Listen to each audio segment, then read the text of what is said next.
Welcome to the SaaS Founders Show, back for another episode. And on this show, we discuss the journey along the way of our SaaS founders. We're doing some really exciting things. I'm joined, as always, by Andy Helko, Insivia's founder. How you doing, Andy? Hey, I'm doing really well, Tony.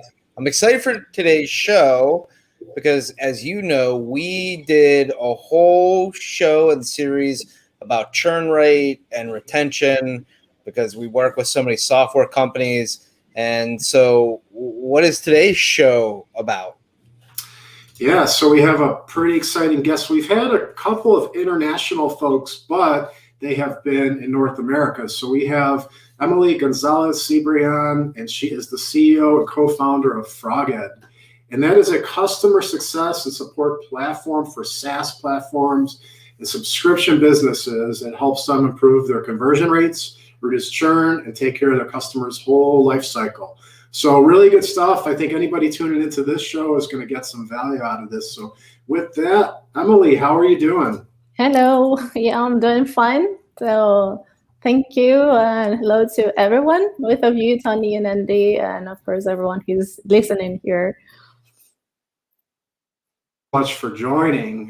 We appreciate you spending the time here with us. So to get started, Emily, can you just tell us a little bit about FROGED, like, you know, what the platform does, and then we'll kind of go from there.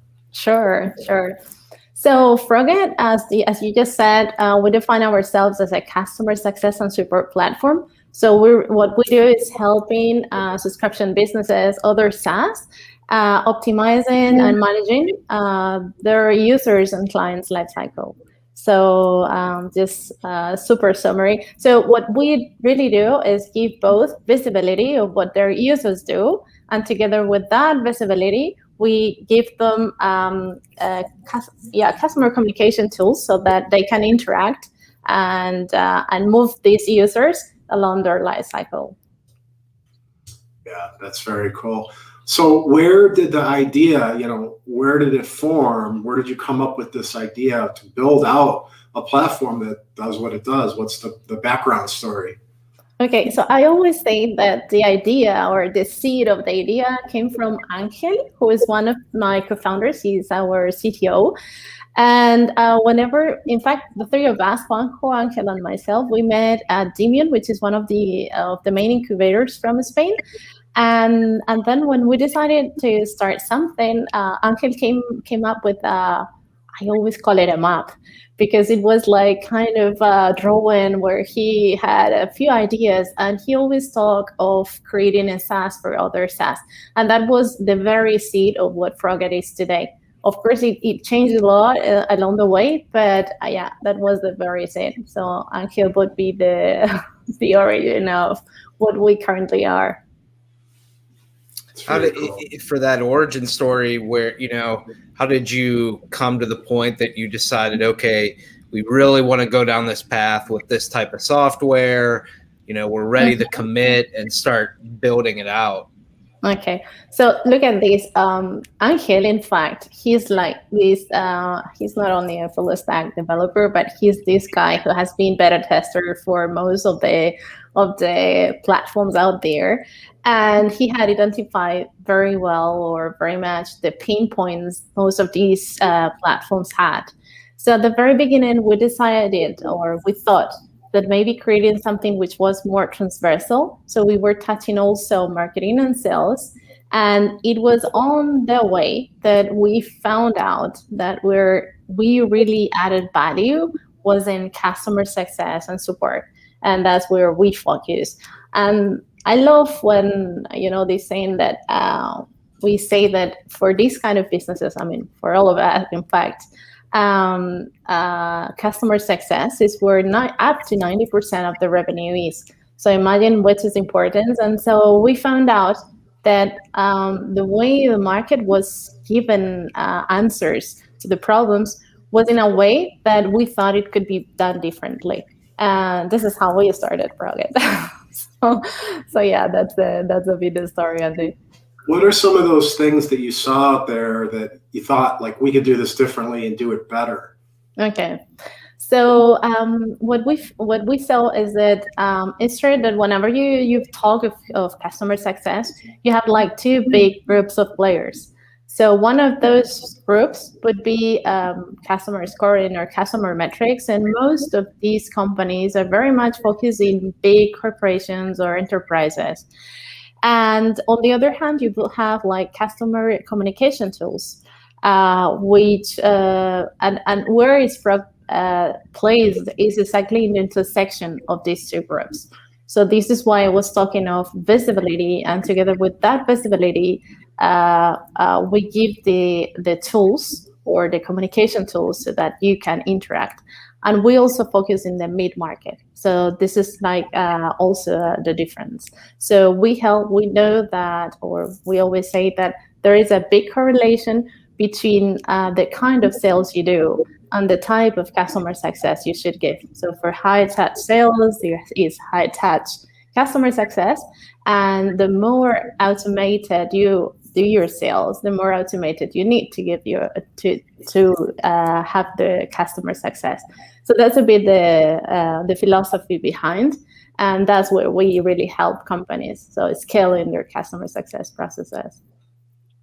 That's great. What's the journey looked like, from start to where you are now?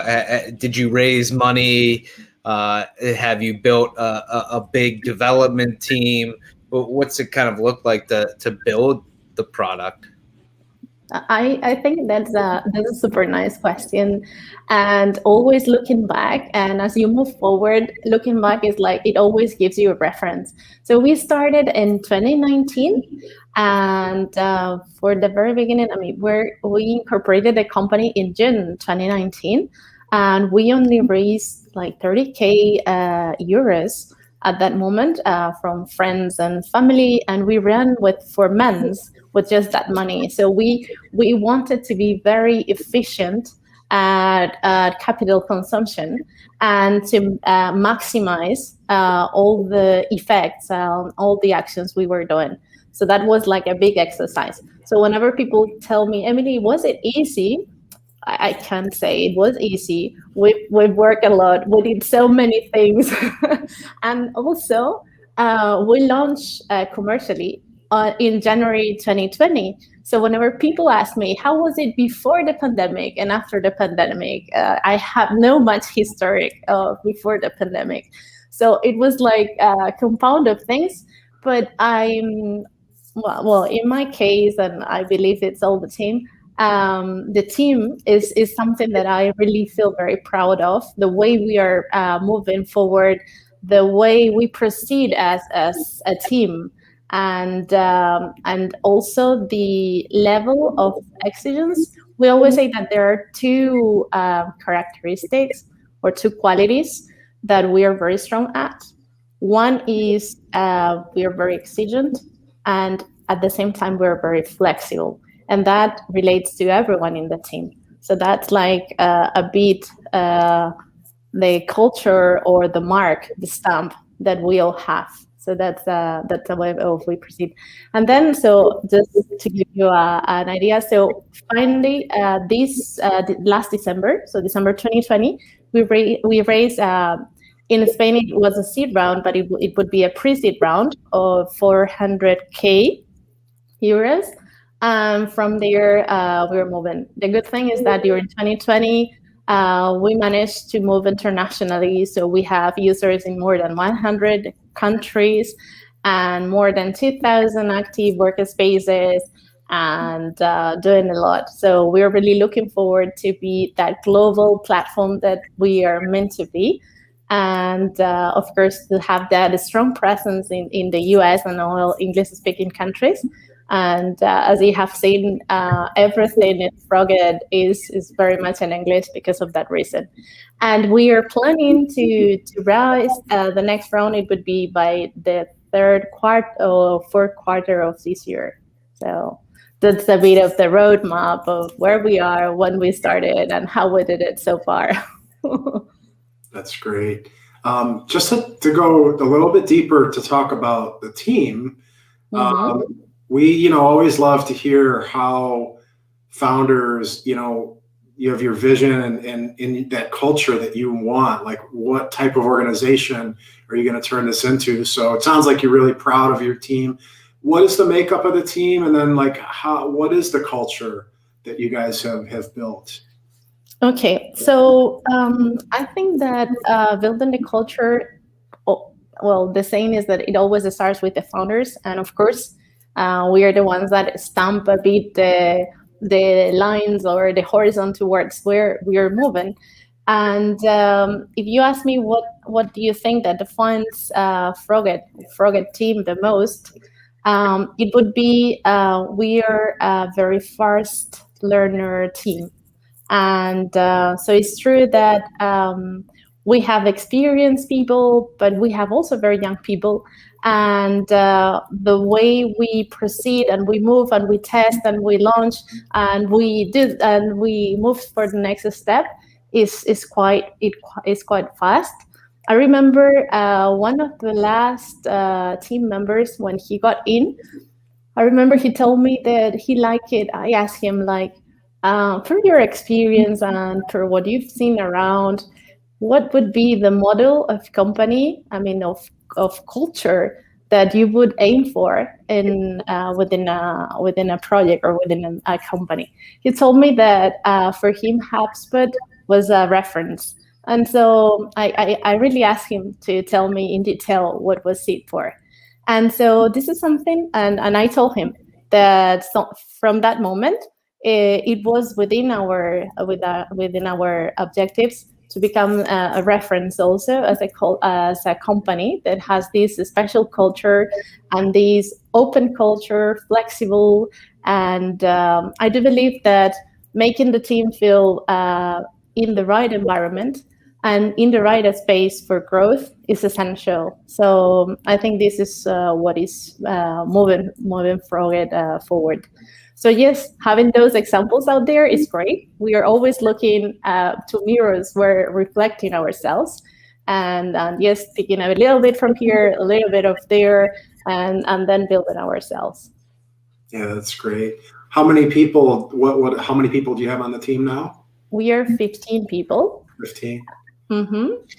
Since you did start in such a strange time in the world with COVID, have you had to deal with bringing new people on and dealing with building culture virtually?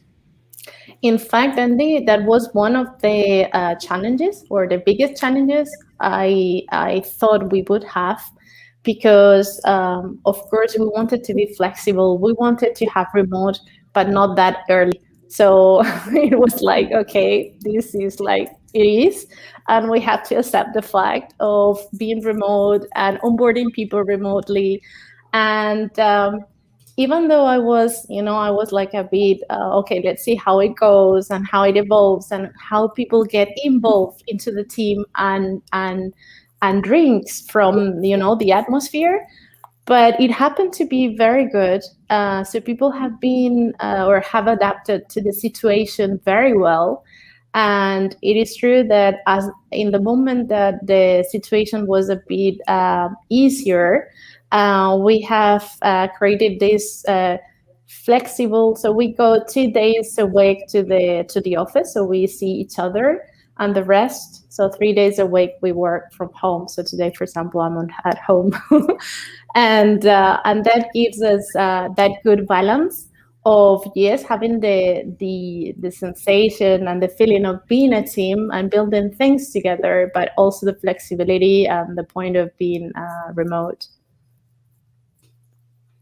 Besides the team, with everything that happened, for people that haven't had to start a business through a pandemic and dealing with, the changes in economy and how people are working and how you reach them, even though you don't have the before and after, what do you think the impact of all this is on you?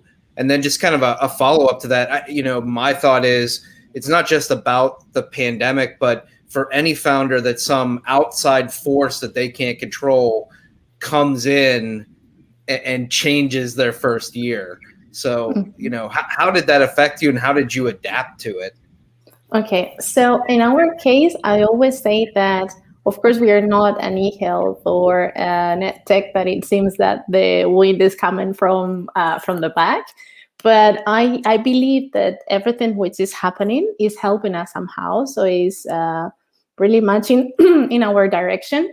So it is helping. Also, the mindset of people is changing so much. Customer success has become over time a very important word in in everyone's lives, I would say. Mostly if you are talking of subscription businesses or of course SaaS.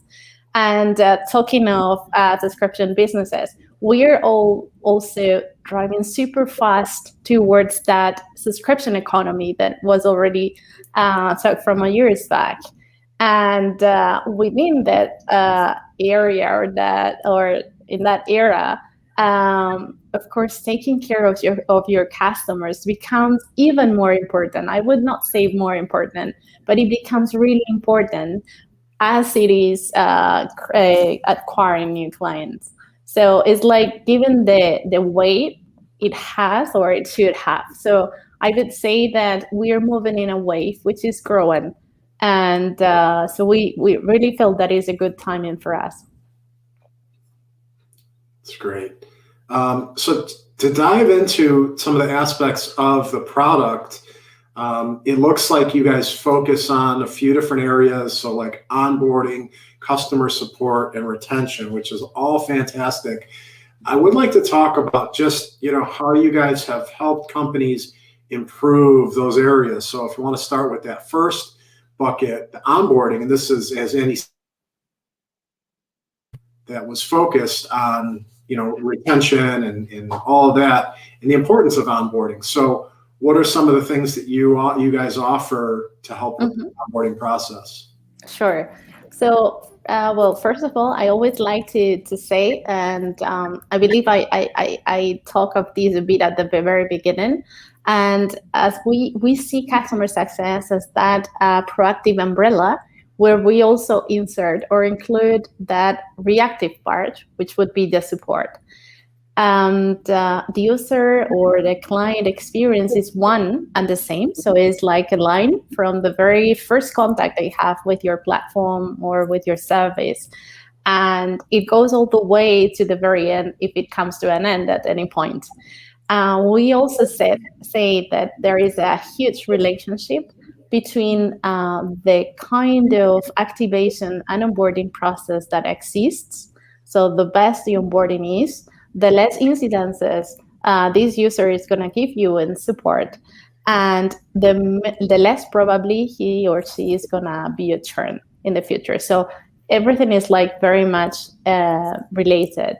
So this is why we focus very much in that very beginning. So onboarding and activation is something where we focus very much and where we help companies or our clients to create awesome first approaches to their platforms. And how we do this?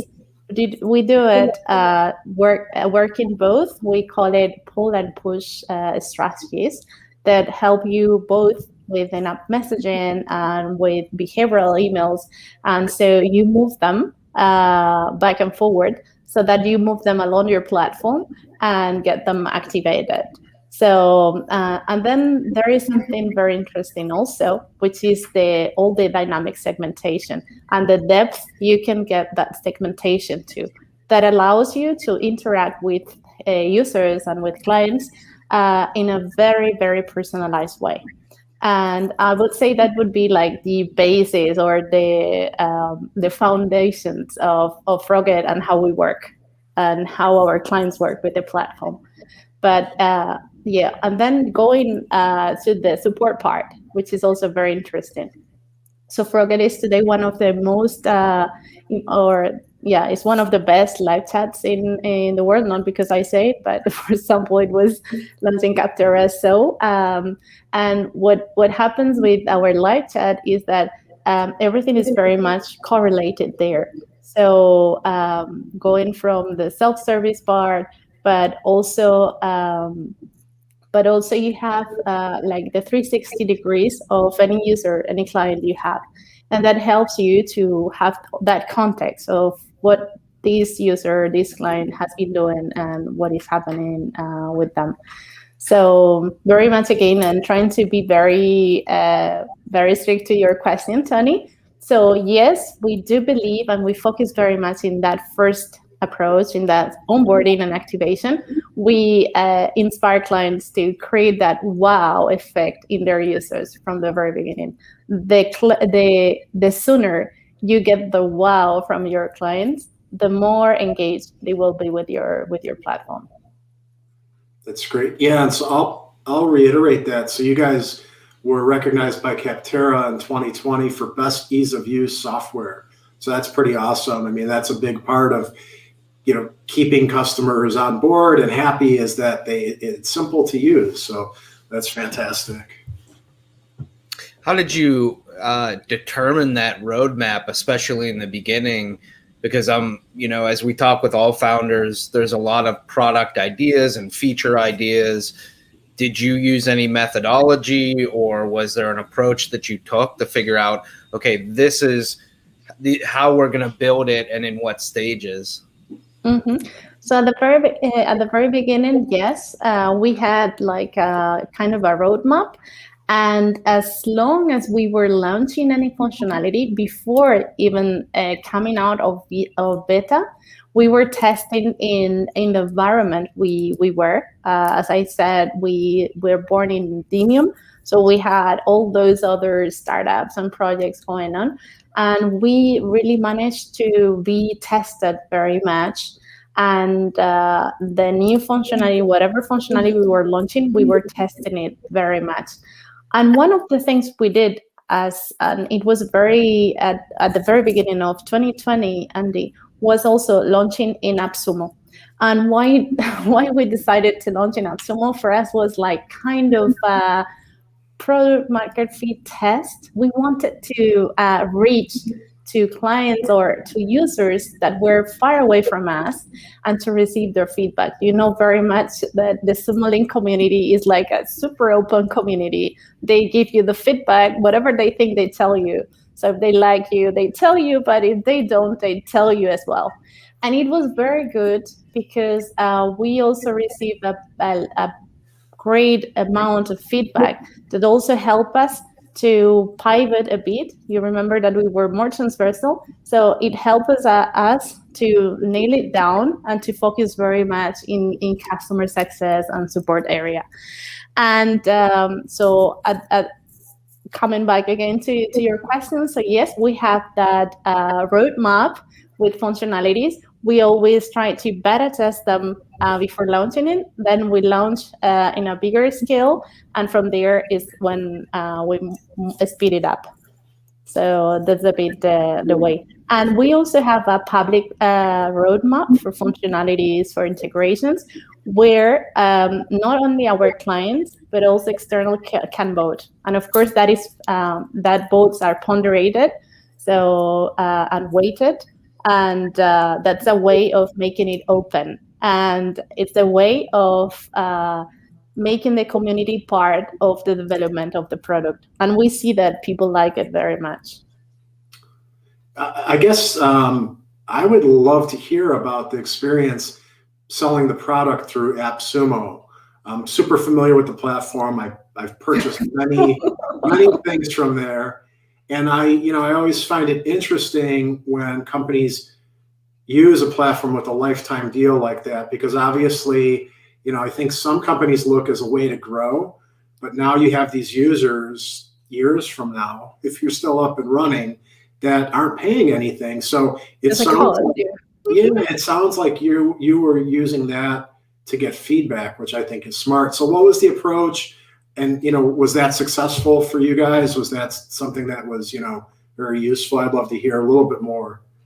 Yeah, Tony, for us, it was always more, as I said, it was more a test of product market fit, more than a way to commercialize it. In fact, as you said, it's like we have users which are going to be I mean, it's a lifetime deal, so they are gonna be forever, and the cost is gonna be high, whereas what we receive from them is not that much. So for us, it was really that exposure that we were looking for and aiming for. So we created before launching, we created 3 possible or potential scenarios that we could face, and try to understand the meaning of each of these scenarios depending on the results and the how the deal was received among the community, and to understand what that it would mean, and so we could take actions afterwards. So we were on air for 5 weeks, and it was very successful. At the very beginning, we were shocked because because we received so many small links asking for white labeling, and we were like, how can it be? We're offering so much, and white labeling is so important. So, but what we saw there, it is that they were expecting also some flexibility from our side that I think we had. I mean, we didn't think at the very beginning on having that white label, for example, and but at least showing that flexibility. And I have to tell you something, which is that it's true that the best we got from Appsumo is some of the comments and some of the feedbacks. For example, I remember one guy, he's from Greece, and he was saying like, wow, this is like my investment for the future, guys. I bought I don't know how many codes he bought, but he was super happy of what he bought, because he really got into the platform and see the potential that was there. So for us, it's okay, it is something recognizing so much the work that is done behind them. So more than commercializing, is just looking for that feedback, and from that, so it was great in that sense. That's awesome. Were there other tools or approaches that you took to gather feedback early on besides Appsumo? We also launched in Product Hunt. It was we launched in December before Appsumo, and then we launched again another time, 2 times more in Product Hunt. So again, we were also looking for that exposure. And since we are from out of the States and out of the English-speaking countries, approaching through these platforms was a great movement for us, or at least we were looking at it as so. And it has been. So yeah, really happy. And then of course there are also some other communities where we are part, so indie hackers. So yeah. I would like to ask about the affiliate program. So we have both clients and SaaS founders that we've talked to that have seen huge growth through affiliate programs. How has that gone for you guys? So it is very much in our roadmap, and in fact, we do have an affiliate program.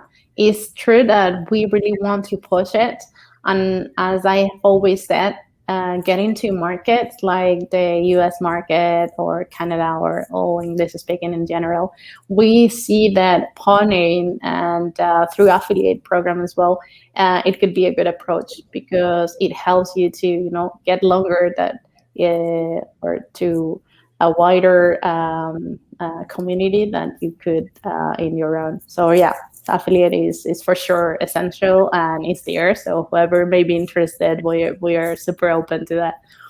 That's great. What other strategies and approaches have you taken to just bringing on new customers? I'm sure early on it's word of mouth and telling as many people in your network. What else have you guys tried? Okay, so one interesting thing is also being close or being in the top mind of those companies starting, or so being close to big accelerators or big incubators has also been as an important point for us. And of course, again, and coming back to that partnerships, to those partnerships we were talking about, that is also interesting. There is also another thing which we're starting developing, which is the community.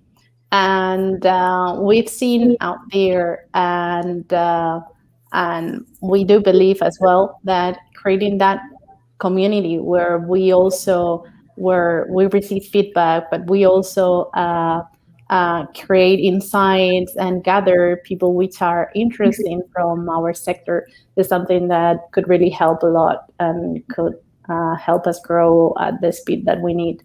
So that is part, of course, of that strategy, inbound strategy in this case. Yeah. Just shifting gears a bit, I'm kind of curious about, we talked about team a little bit, but you have a co-founder. How do you guys split roles, and how's the, I guess, yin and yang of co-founding together? Okay, so it's very funny because whenever people meet us, the three founders, we are super different in terms of backgrounds and personalities. So the combination of us three is like what I think that really gives us the power as a project. And so, yeah, I'm the business part, whereas Juanjo and Angel are the technical part, so CTO and CIO. And I'm more in front of the scene, whereas they are more in the back of the scenes. But it is true when I say that it's not only backgrounds but personalities is very true. And I think that, and I loved your expression, Andy, of yin and yang, because it is also like that. And in terms of balance, whenever we look for balance, I think personalities is something that you really have to take an eye on whenever you, even for new people, for the team. So keeping that balance is essential. So in terms of the founders, I think we have found that balance, which is really great because it's like we support very much what the other does, but we cover like very different aspects from the business, the three of us. So that's really great. How has your role personally changed from like pre-launch through the initial stages of the business to now? Like, has it shifted a lot? What type of things do you really focus on? And just kind of curious about your role. It's funny because I've always heard that whenever you start a project and a startup, every 6 months is like a different company. So even that, of course, there is a line which is similar, but you have to keep on evolving and changing. And I do remember at the very beginning, the three of us were sitting down and we were also talking about, well, two big things. One is that we didn't want to fall in love with the product to the point that we didn't listen to the market. So listening to the market is something, it's like a maxima, it's like a mantra we have there. And the other thing is that we are going to be doing our maximum, but it's like the role is, the role is with us till the moment we are eligible for that role, So it's not falling in love with your role, not either, okay? So it's true that we're evolving, and that in my case, and for example, Juanjo as well, we're coming from big corporations. So we already have the view and the the experience of managing big groups of people, and also bringing it from scratch to big projects. So that also gives you like one side of the coin. The other side is starting as we are starting, and then making it grow. So, yes, it has changed a lot at the very beginning, Andy, and you know it. You have to do many things, and then little by little, you start to have more people. So you start delegating things and parts of your work that other people take over, and that allows you to grow and to move to the next step. So it's a non-stop process. So every 6 months, a new company. So yeah, I would say that that's the mantra that we keep in our minds. Yeah, one of the first books I read 20 years ago starting the business was E-Myth. which is all about the entrepreneurial myth and, the baker that likes to bake items. If they're going to start a business, they're going to end up doing HR and marketing and finance, and they're not going to be baking anything. And it really helped me understand the idea of, I think as a founder, you're going to do a lot of different things. You're not always going to do what you love to do. And you're going to constantly shift and have to be agile in the business. So true. It's pretty interesting. How about your co-founders? Have they had kind of a transformation in their roles as they've gone on as well? Okay. The biggest transformation, and I would say the biggest one is still to arrive, is still on the way, and is still gonna arrive, is of course changing from the part of doing it and creating, building it by themselves to be managing a group of people doing it. So that's the biggest change. And whenever you are technical, and I'm talking from my perspective, which is not technical at all, but I believe that the step is bigger, because whenever you're very technical and you love coding or you love doing things, and you move forward the next step, which is managing a group of people, it takes, I would say it takes a big leap, okay, and a big effort. So yes, I've seen that, and I've seen how they have been evolving in that area. But I do believe that the biggest jump is still ahead. Yeah, that's a big shift to go from being the founder that's hacking away to someone managing other people that are doing it. Big shift. That is true. The good thing is that I would say the three of us are these guys who love to see the big picture. And that's important. Even though then you love, or maybe they love to go into the details, but having in mind the big picture is extremely important from a founder's perspective. So I do believe the three of us have that. And in the case of them, they both have it. Kind of to go along those lines, since it sounds like you guys are focused on, strategic, viewpoint, right? So every 6 months, the business is basically a new business. You said that you all three, you have that perspective from that strategic level. How do the three of you approach strategic planning for the business? Is that something that you guys get together? Do you have, every quarter or once a month, you sit down and go through, like, what does that process look like? Okay. So we do weekly meetings where we book just 1 hour to talk of a strategy. Okay, so we have like the roadmap, the general roadmap, but we also divided like in the short, we always talk of the 3 horizons. And we always try to move the company, keeping in mind those 3 horizons. So the short term, the medium term, and the long term. And this is an exercise we have to do, because whenever you rush into the day-to-day things you have to do, I think it's important to keep an eye on booking that time, that at least what we do is 1 hour. It's not that much, but 1 hour a week, I think is important, because we are sure, or we make sure that we are aligned and that we give the necessary steps to attain or to get towards we are going. It's like in Spanish, I don't know if in English, I believe that exists the same, but it's like the trees don't allow you to see the forest, so it's very important to just step back so that you can see the forest. And this is the exercise we do every Friday. Yeah, important perspective. Certainly, able to step back. So that's great. We use the analogy you can't see the forest for the trees all the time, so we know it well. Yeah, exactly. So what's the future starting to look like? What do you see changing in the product in the next 12 months? What do you see changing with the team? What's kind of the future look like? The future looks very exciting. And of course, the product is in process of transformation. I always say that it looks like a butterfly. So when people ask me, yeah, which is the competitor you look like the most? And I say, yeah, so far in this moment is this one. But towards we are going, it's like nothing looking like that.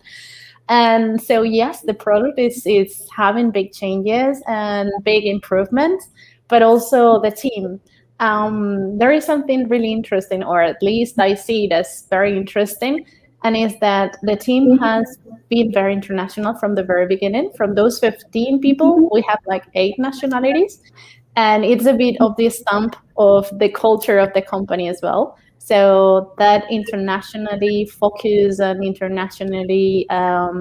mindset, international mindset is like in the very much foundations. So I believe that the team, even though it's gonna be growing a lot, is gonna keep those lines. So yeah, so product and team, but mostly in terms of number. No, I believe that yeah, this is the moment like the rocket is about to to launch. So yeah, big growth is ahead. What are some of the like specific goals and things that you guys hope to accomplish over, let's say, the next year? Okay, next year.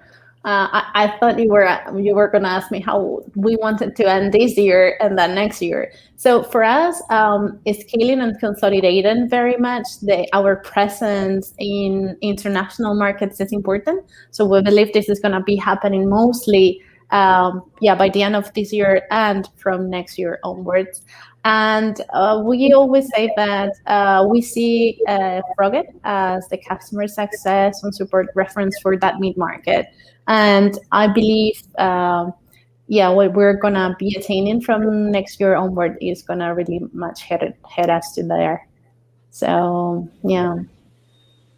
How do you guys think about expanding internationally? Because, we have a lot of our own clients and other folks that we talk to that are either looking to get into the US or looking to take a product that's maybe focused in their country and expand it further. So, what was the catalyst for starting to go international, or what's the strategy for you to expand that? Okay, so the product is international from the very beginning, as it has been designed and launched.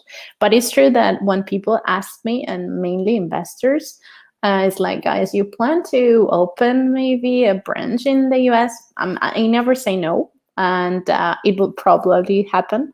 And when I think it's the market which has to tell us about.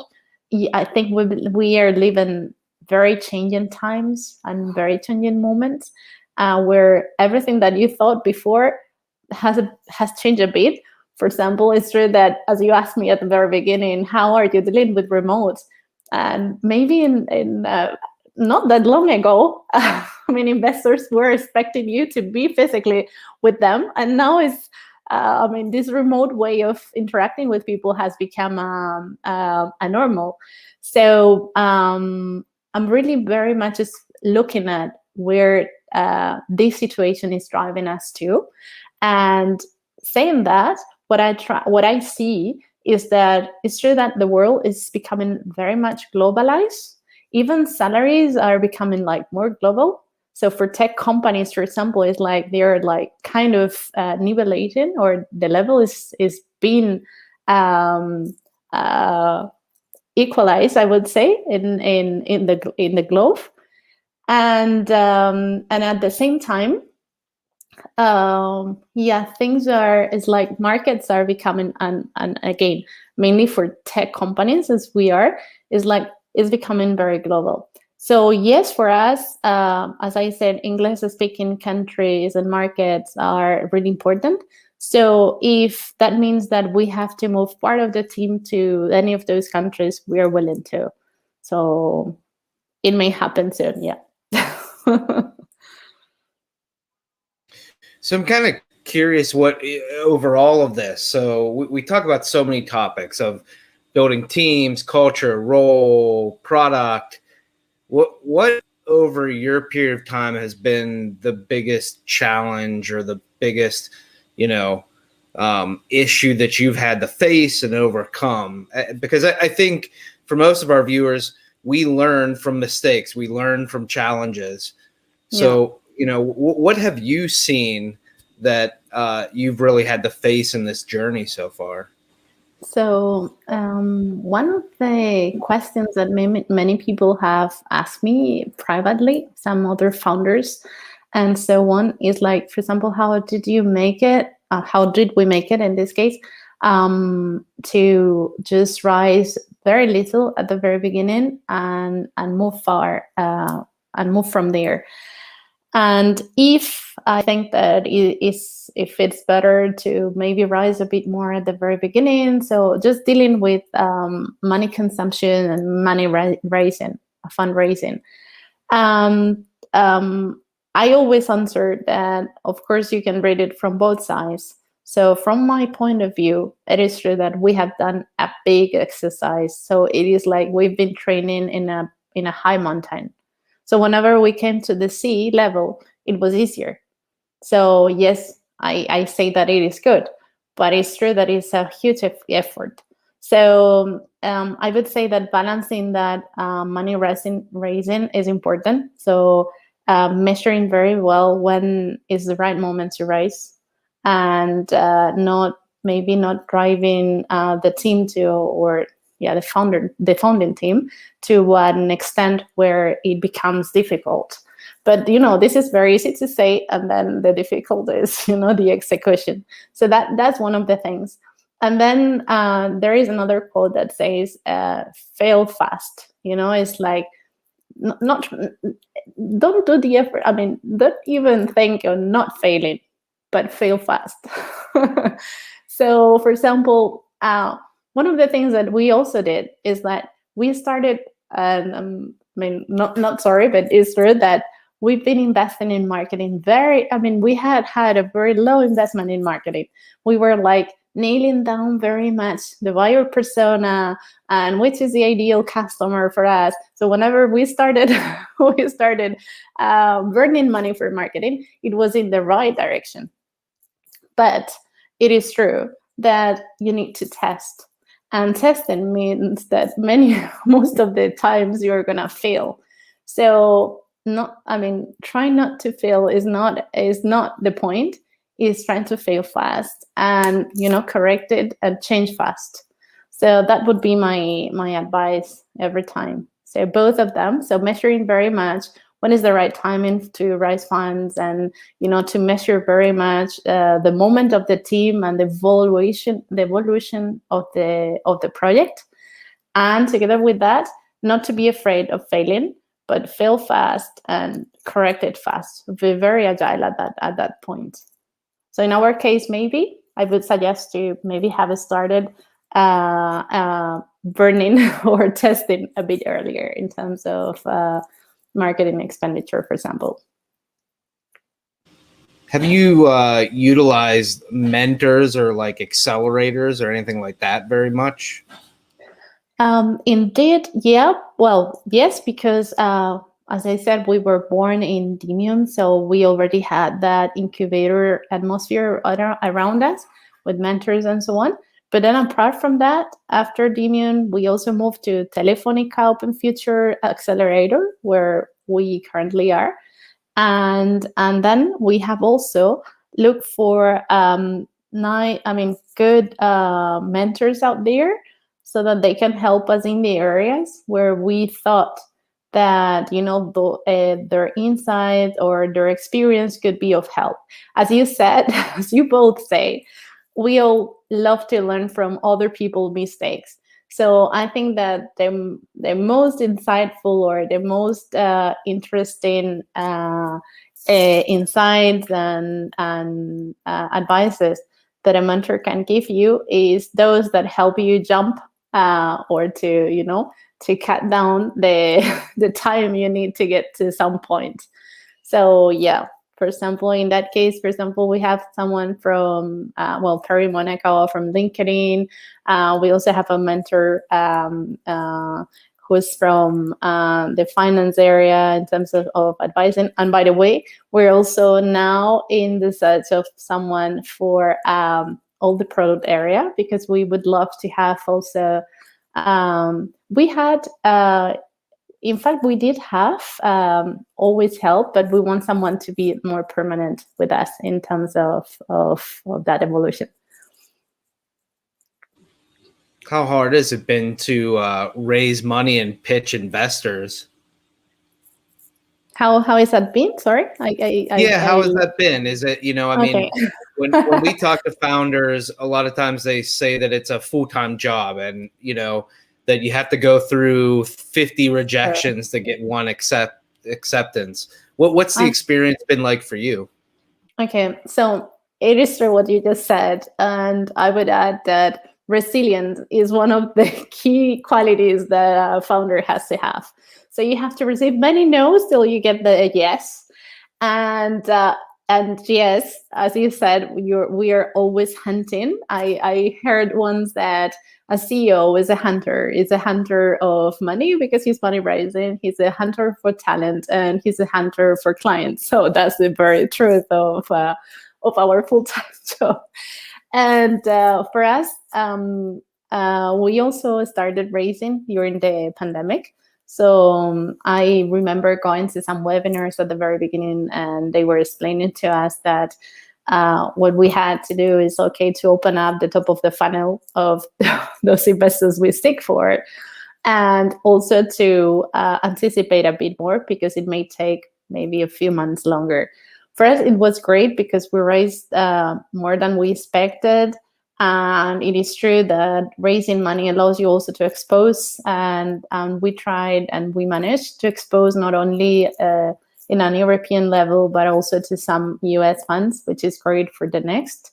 But indeed, that is true. Is a full-time job. And it's true that maybe you have a pause between one round and the next. But raising funds is like something which is there. So for example, in our case, in a few months we start with the next. So yeah, it's almost there.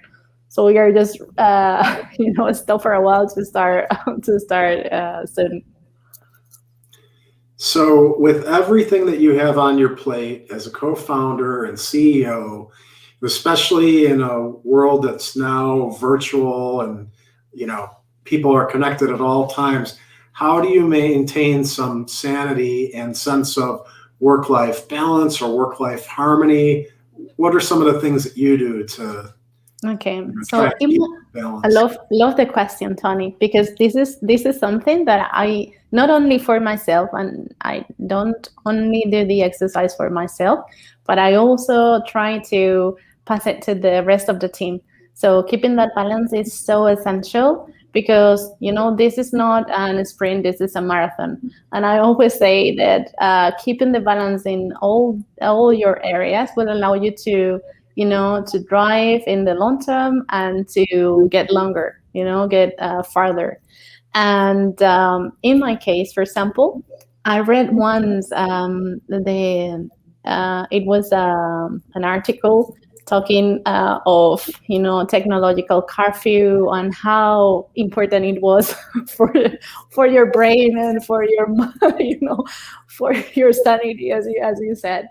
So I try to apply it as much as possible during weekends, for example, and also at a certain time of the day. So I try to really cut, and only very urgent stuff is what I attend. And at the same time, in my case, for example, I do practice meditation, and I'm a meditator. I think I started meditating when I was really small. So this is something that has gone along my life, and it has really helped me a lot. And of course, having that balanced life. So I'm a sportive person, so I try to during the weekends, for example, I go hiking, or if it's allowed to go to the beach, but I try to do some sports in the sea. And this balance helped me move on and have that energy that the project needs. That's great. So I was curious to ask you the same question, but as this is on this way.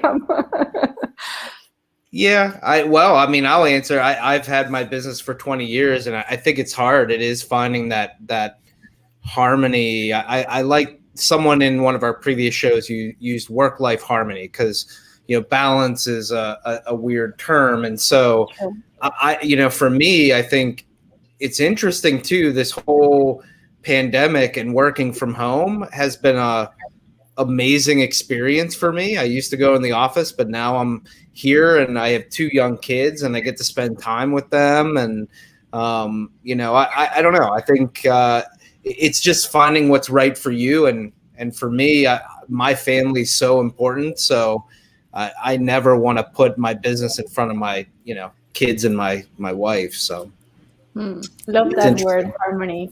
And Mm-hmm. I take it also. I love it. It is true. Setting some boundaries, like something that I've found that works well, is just like I don't sleep with my phone next to me. I have it; it's on a different floor than where I sleep, and just cutting out social media quite a bit has been something, right? Because you have limited time, and so, like Andy said, there's that time you want to focus on family. I have a 11-year-old daughter and a wife, and you got to have some boundaries because it's too easy to get sucked in. So that's a challenge, I think, for everybody these days, especially with the remote work, that it's easy to never disconnect. But like you said, it's super important to maintain that health there. True. So final question, and I asked this of every founder we talk to, and you kind of talked about it a little bit with challenges, but I always ask if you had the chance to go back in time and have coffee with yourself, a couple months before you launched, is there one single piece of advice that you would give you before you started on this journey? I also asked that question to many people so that I can also get their experiences. And there is one thing that many people tell me and that I believe is very true. I already have felt the pain of not doing it correctly, and it's having a very deep look and paying a big attention to the people that you get in. So the quote is like, be slow at hiring and quick at firing. So whenever someone is not correct for the team, don't take it, that it shouldn't take long for you to take that decision. And I know it's hard sometimes, it's really hard, and we are all humans. But it's your responsibility as founder and to drive the team to the right direction. And the team is so essential for the objective and for the purpose where you're driving the company to, that you have to be very, very strict in that sense. And this is something that at the very beginning I didn't want to hear it. It's like, okay, yes, okay, yes, but but it's true. It's a yes. It's very true, because whenever the right person comes in, it's like magic happens. But whenever the wrong person is in, it's like a bowl of apples, and an apple is not good and it's affecting the rest. And this is a responsibility, and it's a huge responsibility. So this would be also my my advice, my piece of advice.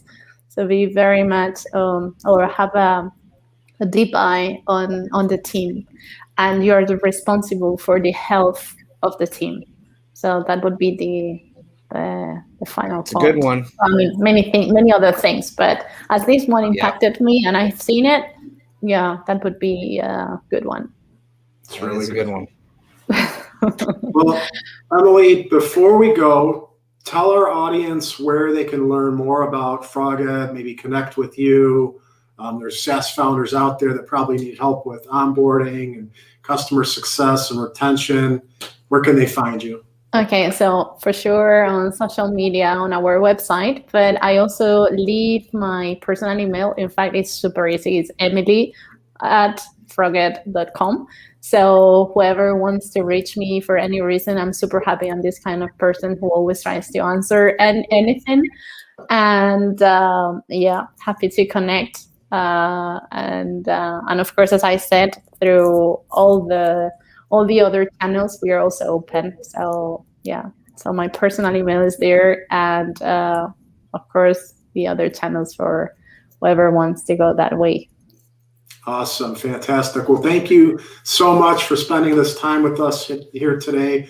We really appreciate it. And we will see everybody next week, same time. And again, thanks again, Emily. So thank you very much. And yeah, see you. Take care. Bye. Thank you so much. Bye-bye. See you, everybody.